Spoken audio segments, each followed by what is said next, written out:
Well, Pat, we finally made it. Isn't this one of the most gorgeous views you've ever seen? Yes, it is, and I can hardly wait to begin our tour. Good. Why don't we go to the hotel, check in, meet the rest of the gang, have dinner, have a good night's sleep, and then tomorrow morning we start. Sounds like a plan to me. It is a great plan. Let's do it. Sounds good. Good.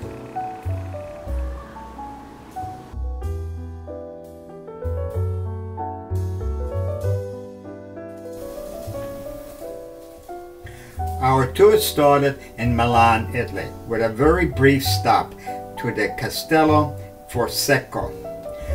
And this is at the outside of the castle, this wall goes all the way around the whole palace. And this is a drawbridge here, which used to go over a moat. The moat right now is dry, but this is the way we're going to be entering the palace. The Sforza family patriarch, who built the castle of this very powerful Milanese family, is depicted above the entrance of the castle. This is our guide. She uses a microphone so we can hear every word through our earbuds. We are now getting a brief history of the palace. This is the inner courtyard of the palace and a close-up of the intricate brickwork around the windows.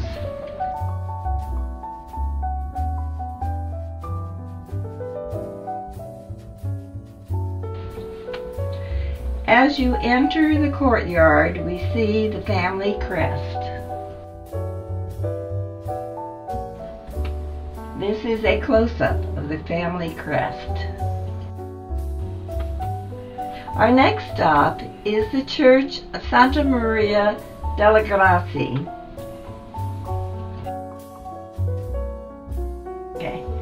The marble on the main altar is a fine example of the many colors that can be found in Italian marble. The dome in this church has a very intricate but simple design.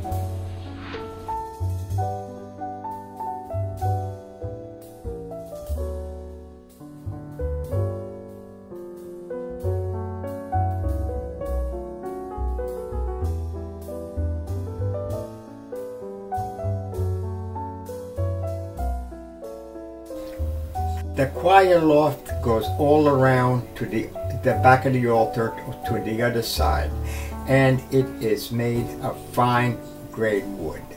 Just notice the intricate carvings above the seats. We're now in the courtyard of the church, looking at some of the surrounding scenery.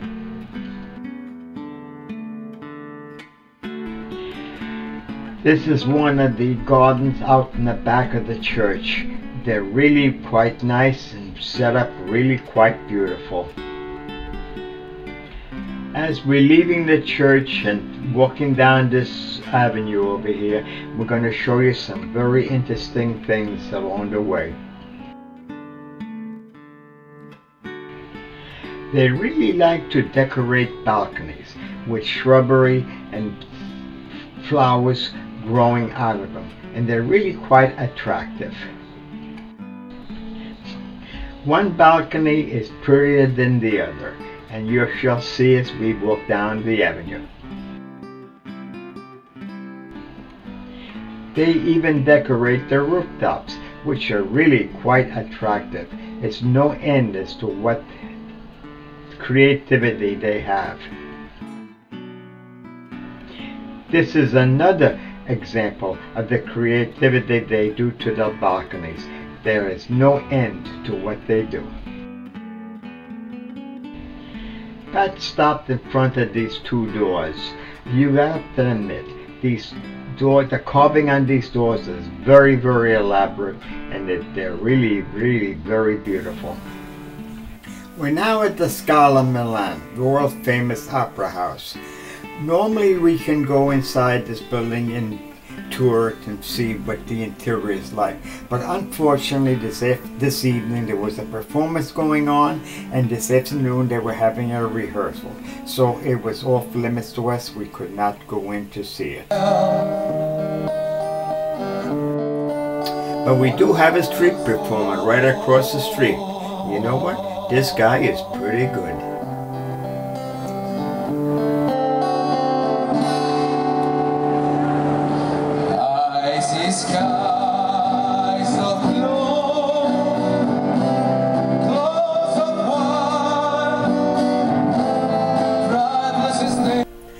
This is Damo.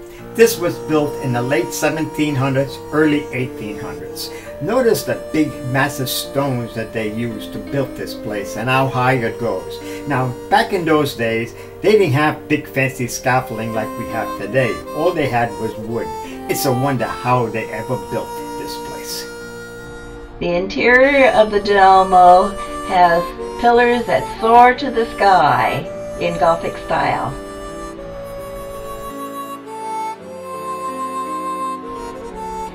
The general layout of the church is quite expansive around the main altar.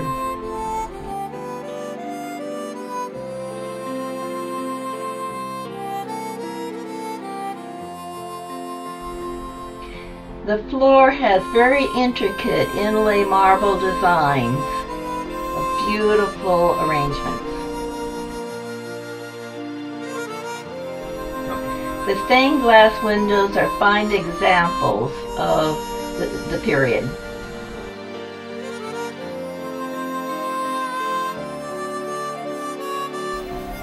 We met up with Ellie and her roommate Brenda in a little cafe across the street from Damo's. After getting out of Damo, we decided it was time for a little afternoon snack before we move on to our next destination.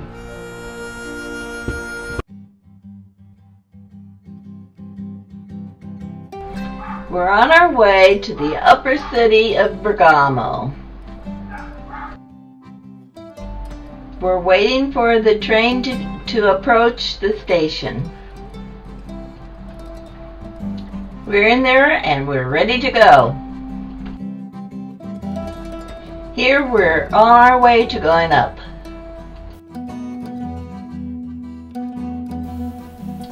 The funicular and the San Francisco cable car were both built around the same time, 1900. Biggest similarity between them is they're both cable cars. The biggest difference is that the San Francisco cable car has the cable underground, and this one has the cable above ground in between the two tracks. As a matter of fact, you can see it here pulling this car up a very, very steep grade. I just hope they have a good braking system in place, because if this cable should snap, we'll have one fast ride down to the bottom. As we get off the funicular, this lady, the resident of the upper city of Bergamo, is welcoming us. This is a view of some of the streets of the upper city, the medieval section of Bergamo.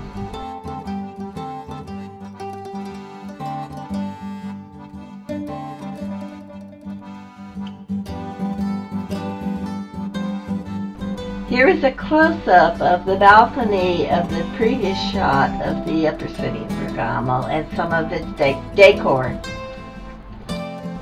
This is the tower to the palace that belongs to the upper city of Bergamo. And this is a shot of the clock tower to the upper city of Bergamo. We're in the upper square, and this is the library. Ellie and I noticed some activity going on in the far corner of the court.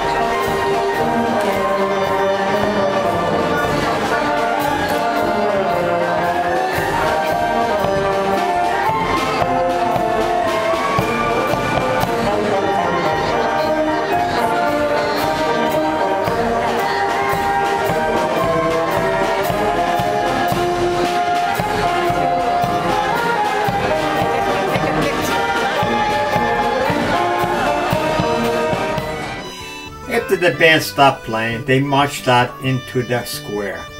This is a chapel adjacent to the church we just featured. This is the interior of the adjacent chapel with all its decorative features.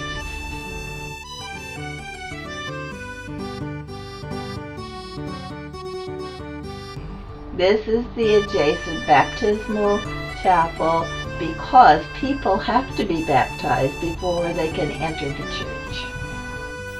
We noticed some activity going on out in the square, so we went out to investigate to see what was going on.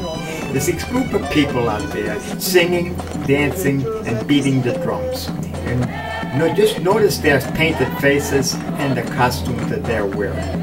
This is a ritual they put on once a year, which more or less shows their origin and their beginning. We were just lucky enough to be here at the right day to see it.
We checked into this hotel, and it has one of the most beautiful campuses you ever want to see between the hotel and the lake. Here's Pat standing in front of one of the fountains, and we're going to walk you through the garden now and show you just how beautiful this really is.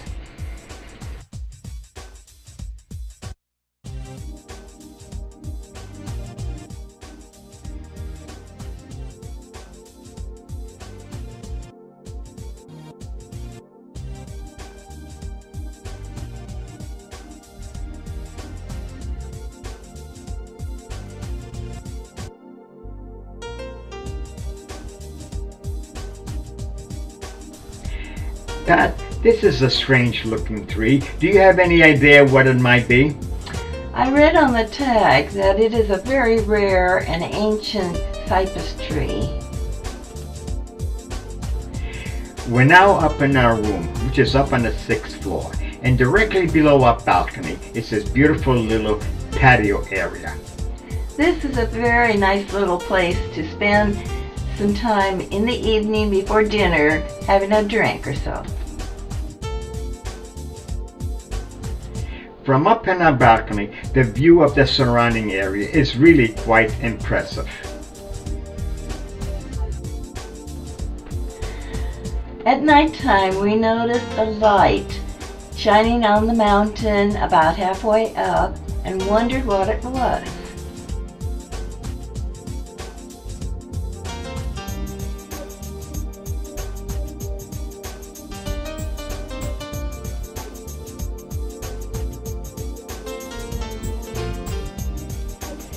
This is what we're seeing at night. It's a chapel that they have lit up all night long.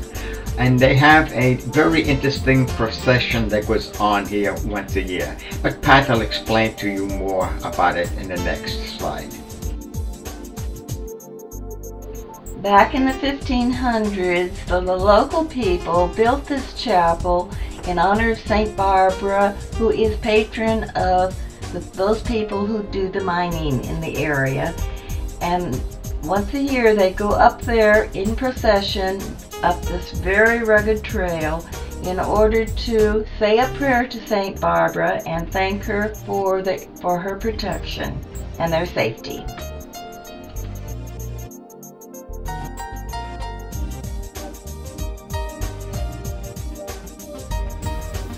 The Dolomites was not part of our trip.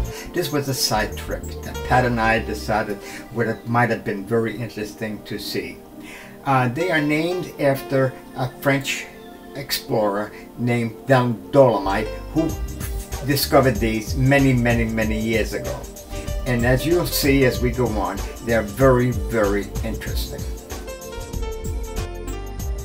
Just look at those colors in this lake and the beautiful reflection you get in the water from the background.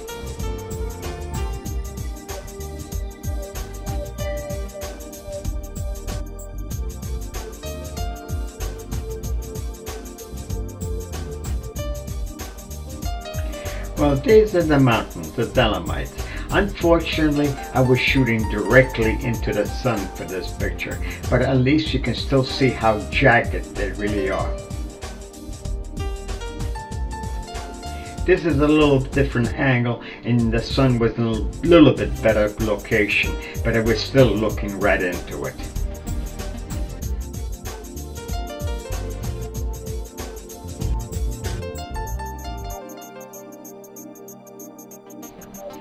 Well, we moved now to where we're having our lunch, and this is what the Dolomites look like with a favorable sun. They're white cliffs.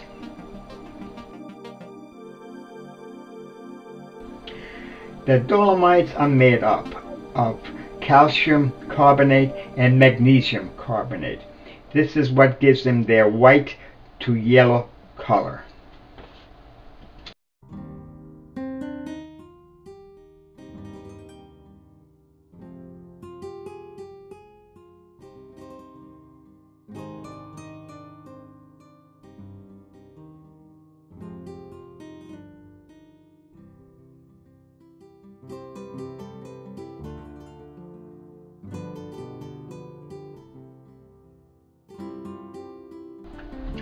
If you notice over here in the lower right hand side, there's a parachute. This is what the people do here. They climb up on a mountain and go parasailing. As you can see here, he's not alone. There are 3 here parasailing.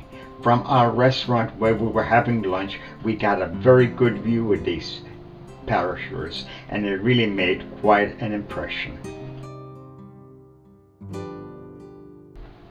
From where we were having lunch, we could look right across to this place here.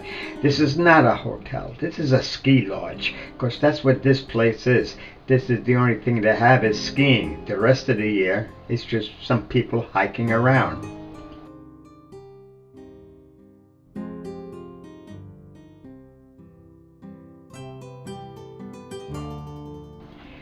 And this is another building that was just not too far from the previous one, and you can see they're not very fancy. They're mainly put out for skiers to enjoy.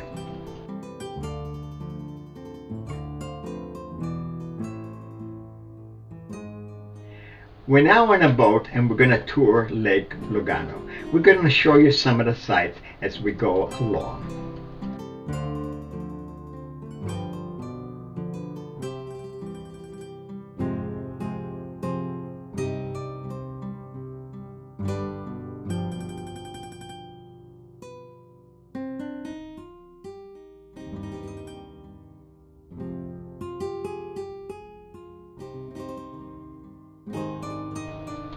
There I am along the rail of the boat, enjoying the sun and the fresh air.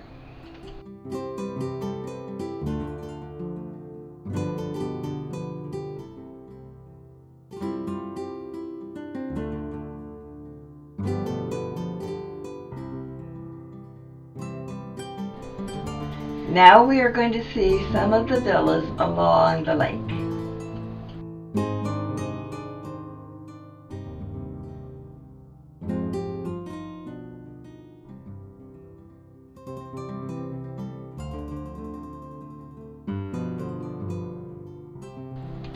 And now we are into the residential area of the lake. And after our boat ride, naturally, what's the next thing you do? We sat down on a patio by our hotel and had a drink.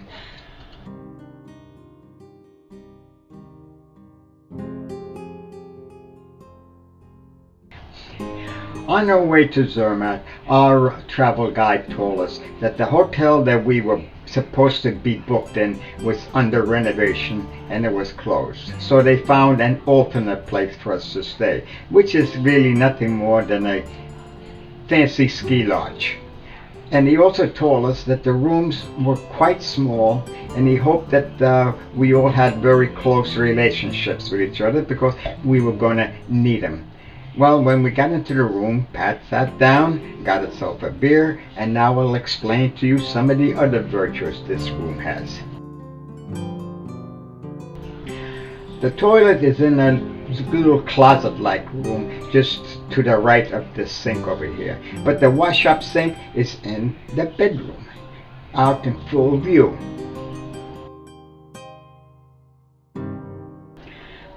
Now, as you can see, the bed here is two twin beds.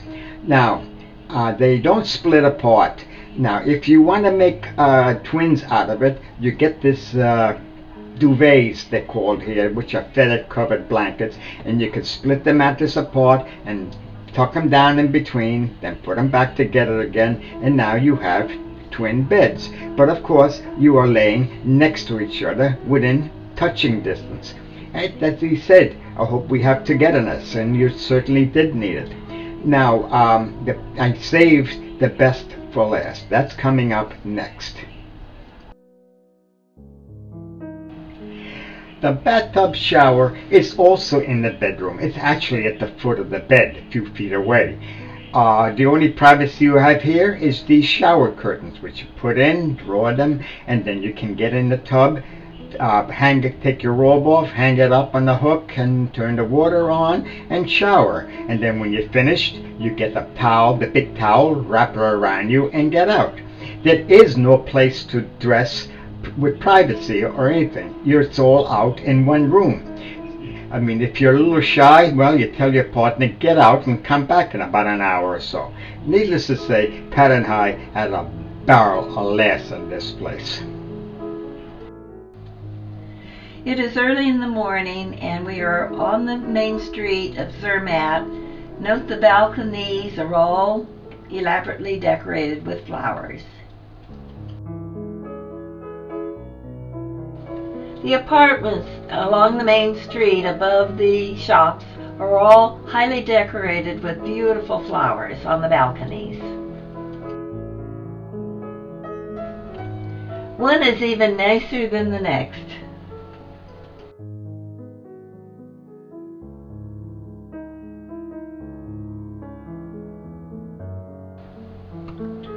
This one is one of the most showy and elaborate. Some of the cutest little birdhouses were hanging in front of this door. Aren't they darling? And this is the motley crew: Pat, me, Ellie, and Brenda.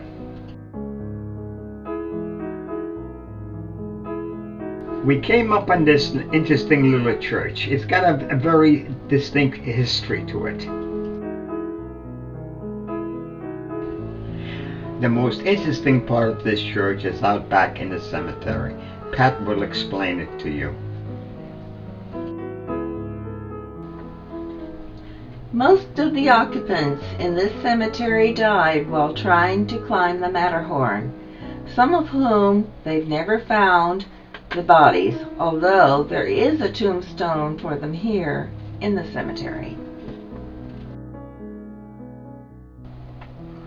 In loving memory, John Arthur Gillam Emery, Oxford, England, died while climbing on the Weshorn, 4th of August, 1963, which is the highest and most difficult side of the Matterhorn. Ellie and I just had to have our pictures taken with the Matterhorn. And naturally, Pat and I also had to get into the act with the Matterhorn in the background. We're now in the very early stages of this Zermatt. This goes way back to the beginning. And there was something very interesting about these buildings, which we're going to show you. You'll notice that these buildings are built on these pylons with a big stone under them, up in the air, and without a stairwell coming up to them at all. That's because back in the ancient times they had a very, very bad rat problem, and this was a way of keeping the rats out of the houses.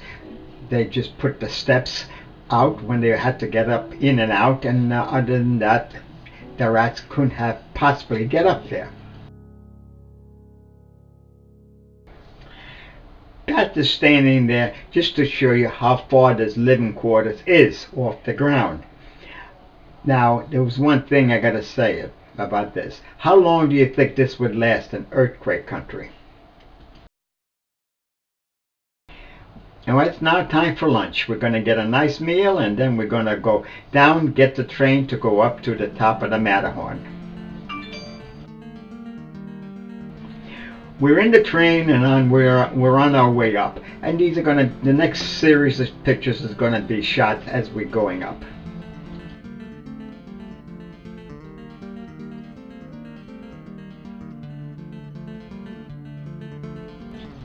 As you'll notice here, we're starting to get up above the tree line. It won't be long now before we're going to run into snow.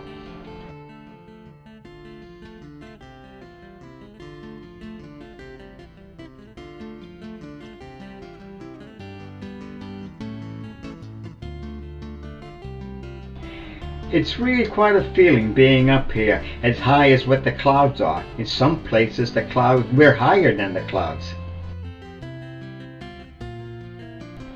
There's Pat and Ellie sitting in the train. Now you always got to sit in this particular direction going up, because this thing is going up on a steep, steep grade. If you sit in the seat the other way, you might fall off your seat.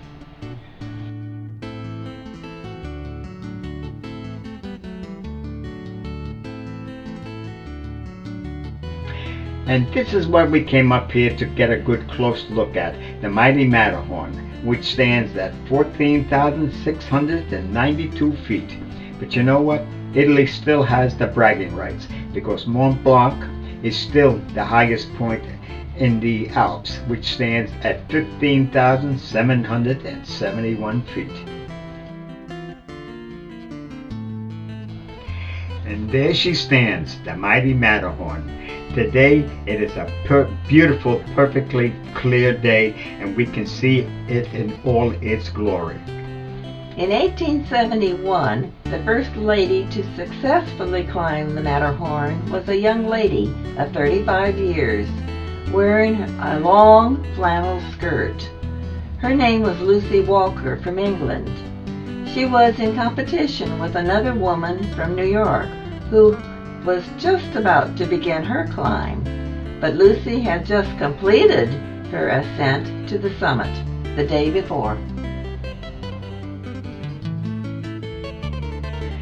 And that's the rail car that brought us up here. And you know, the trip only took about 20 minutes or so to get up here, but it was very, very exciting.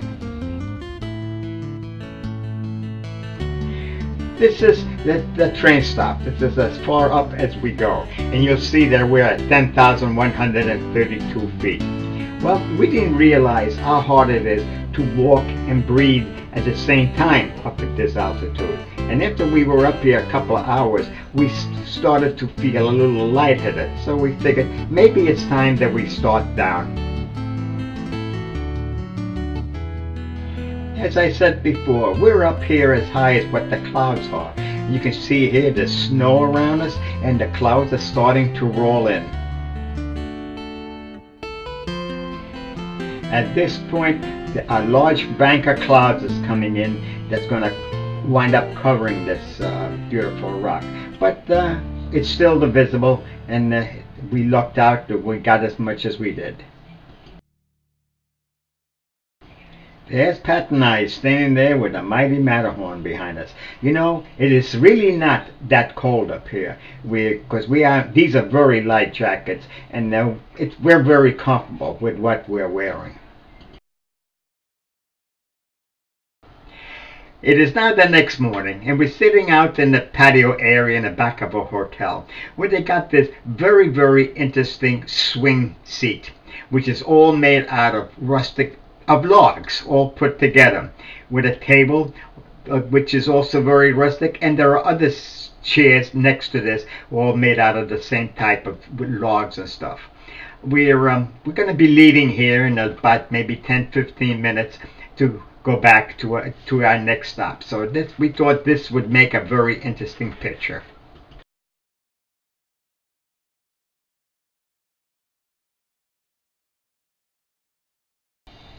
Well, Pat's sitting there taking in some of the sunshine, because in about 5 minutes we're going to be leaving. We have to take a train out of Zermatt, because that is the only way in and out of Zermatt. There are no vehicles coming up here, just trains. The only vehicles that are up here are little electric powered delivery cars that run, and little taxis that go from place to place.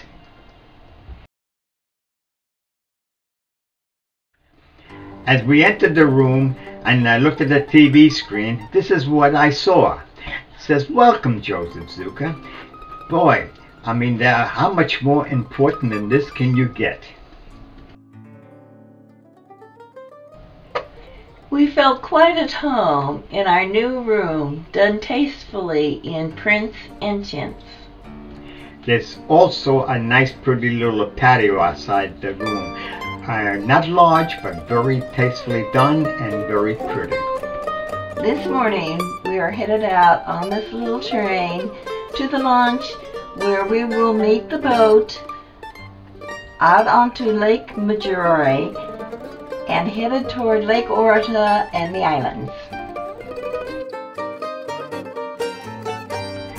Pat is sitting in the train waiting for me to take this picture and get back in there so we could get down to the boat launch.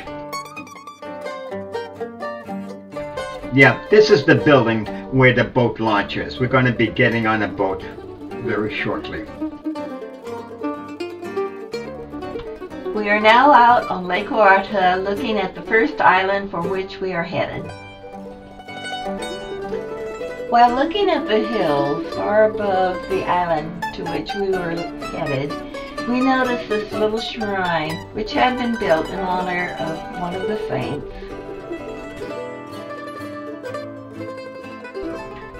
Our first stop is on the Isola Madre, where we are headed up the street toward the church. Note the intricate details of this simple little church.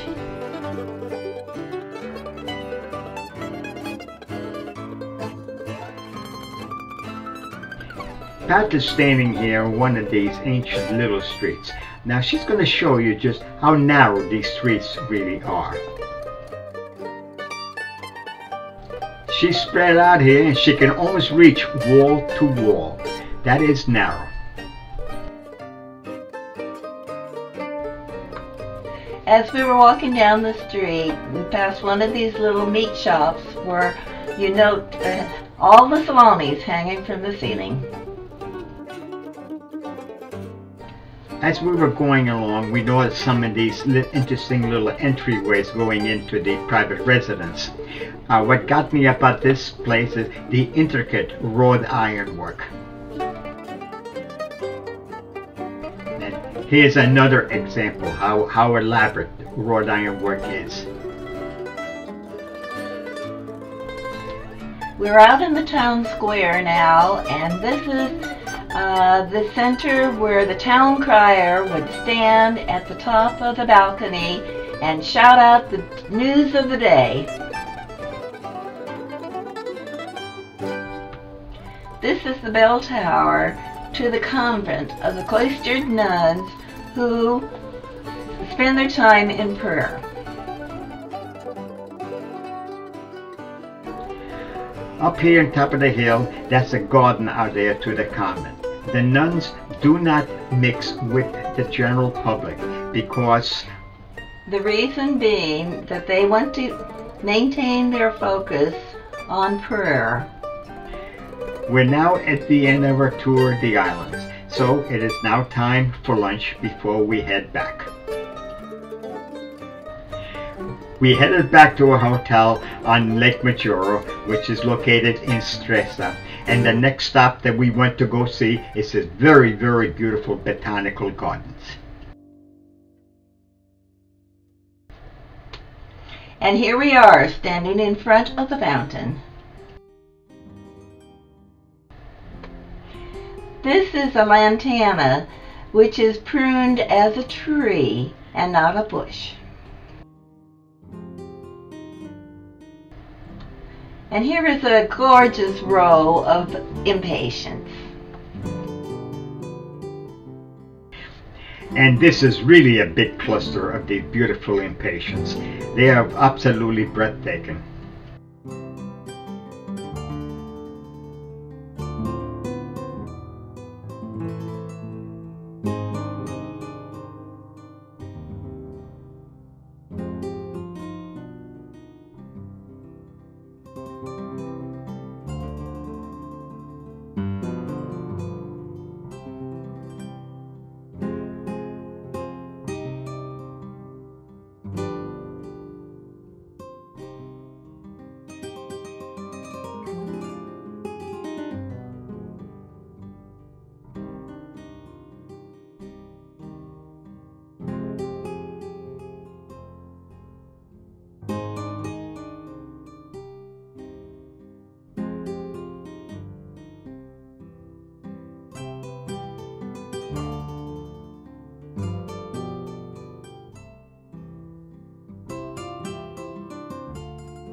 Here is a close-up of a very beautiful flower, hanging flower.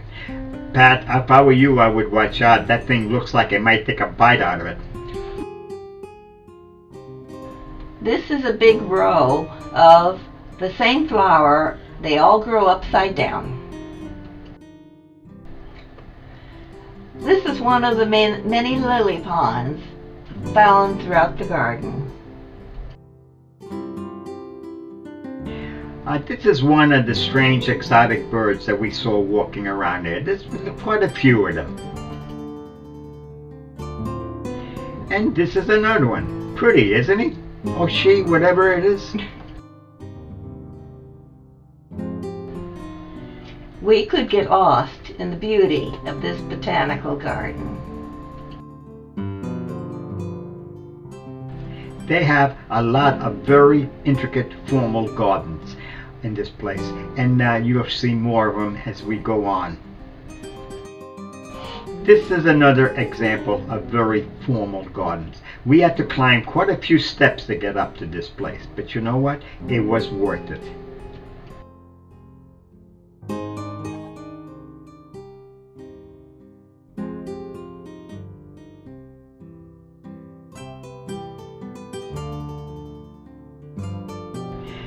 At this point, Pat and I noticed staircases going up to a higher elevation.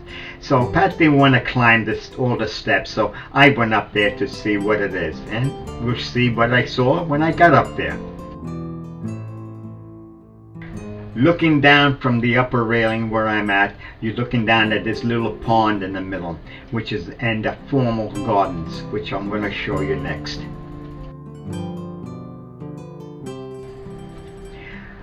This is a hedgework made into formal designs and formal gardens. There are two of them, one directly opposite each other, which are a mirror image of each other.